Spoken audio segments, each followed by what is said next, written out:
তো আপনারা যে ভিডিওটি দেখতে পাচ্ছিলেন সেটা হচ্ছে আজকের পানি রাজশাহীতে। তো দেখতেই পাচ্ছেন যে এখানে রাজশাহীর একটা শহর যেখানে পানিতে তলিয়ে গেছে। তো এই অবস্থায় কিন্তু আমাদের এসএসসি পরীক্ষার্থীরা পরীক্ষায় যেতে হবে। তো এই পানিটা যে আরো বাড়বে না সেটা কিন্তু বলা বাহুল্য, কারণ যদি এই পানিটা আরো বেশিও বেড়ে যেতে পারে। তো এই পানির মধ্য দিয়ে একজন পরীক্ষার্থী সে পরীক্ষায় যেতে হবে।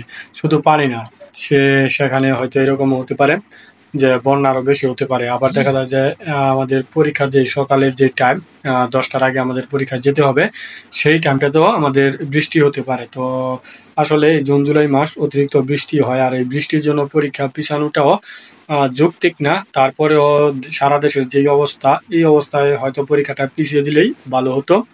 তো এই পরীক্ষাটা নিয়ে আসলে পরীক্ষার্থীরা তাদের কাঙ্ক্ষিত ফলাফল অর্জন করতে পারবে কিনা সেটা সন্দেহ আছে। কারণ হচ্ছে এই বৃষ্টির মধ্যে দিয়ে আসলে আম যাওয়া আসা যাওয়ায়, পরীক্ষা কেন্দ্রে আসা যাওয়ায় তাদের মন মানসিকতা নষ্ট হয়ে যাবে। সেখানে দেখা যায় অনেকে ভিজে যাবে, অনেকে অনেক ধরনের অসুবিধায় পড়বে, যেটা আপনারা বুঝেন।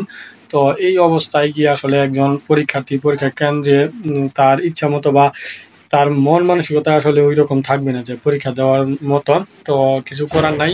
এর মধ্যেই আমাদের মন মানসিকতা এই বৃষ্টির পানির সাথে এবং এই বন্যার সাথে অ্যাডজাস্ট করে আমাদের পরীক্ষা দিতে হবে।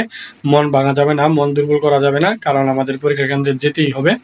যে যতটুকু সম্ভব সেফলি যাওয়ার চেষ্টা করবা পরীক্ষার কেন্দ্রে, এবং পরীক্ষা অবশ্যই তোমাদের মন মানসিকতা দুর্বল করবে না। তোমাদের মন মানসিকতা যদি শক্ত থাকে তাহলে অবশ্যই ইনশাআল্লাহ পরীক্ষা ভালো হবে। তো এই ছিল। তো এখন অনলাইনে ঘোরাঘুরি করে সময় নষ্ট করবা না। ডাইরেক্ট এখন তোমাদের যেভাবে সুবিধা হয় সেভাবেই পড়াশোনাটা চালিয়ে যাবা। কি করার? আমরা এমন দেশে জন্মগ্রহণ করেছি যেখানে আসলে প্রকৃত সাধারণ মানুষের অসুবিধাগুলো দেখা হয় না। তো আসলে আমাদেরও কিছু করার নাই। আর এইগুলো যে কিভাবে বোঝাবো সেটাও আমার ভাষা আমি হারিয়ে ফেলছি। কারণ এই সময়টায় হয়তো শিক্ষার্থীদেরকে সময়টা দেওয়া উচিত ছিল। আবার সরকার হয়তো অন্য কিছু চিন্তা করছে। হয়তো পরবর্তীতে আরো বেশি বন্যা হতে পারে। তো আসলে কি বলবো? যে এখন সামনে যা আছে তা নিয়ে চিন্তা করা দরকার। পরবর্তীতে ফিউচার ইন ফিউচার। তো আসলে সর্বোচ্চটা চেষ্টা করো যাতে করে ভালো করে পরীক্ষাটা দিতে পারো।